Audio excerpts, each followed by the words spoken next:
প্ৰথমে এই দৃশ্যলৈ মন কৰক কেইবাখনো গাড়ীৰে আহি তামুলপুৰৰ পৰা হাজোৰ ৰামদিয়াৰ এনআৰচি সেৱা কেন্দ্ৰত উপস্থিত হৈছে এই সকল লোক ভুল নকৰিব এওঁলোক এখন গাঁৱৰ লোক নহয় এইটো প্ৰকৃততে এজন লোকৰ এটা পৰিয়াল পুত্ৰ বোৱাৰী নাতি নাতিনীৰে ভৰা এটা সুখৰ পৰিয়াল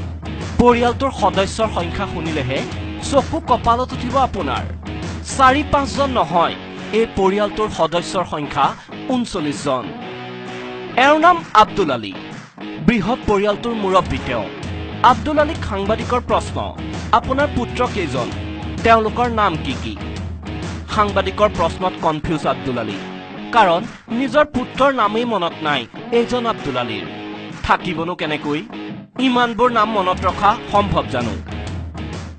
আব্দুল আলী আপোনালোকৰ কিমানজনীয়া পৰিয়াল ৩৯ জন ৩৯ জন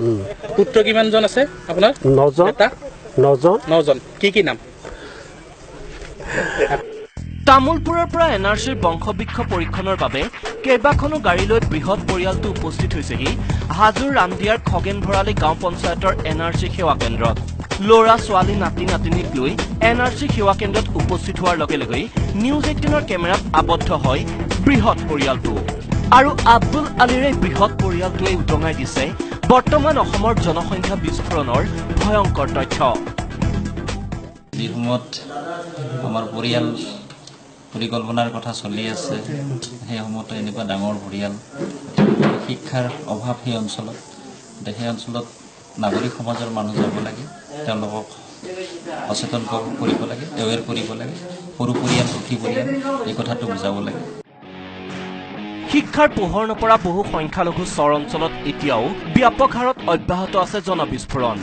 তাৰে এটা উদাহৰণহে মাথো আব্দুল আলীৰ ৩৯জনীয়া এই পৰিয়ালটো হাজোৰ পৰা Dhiraj Das news ১৮ Assam north east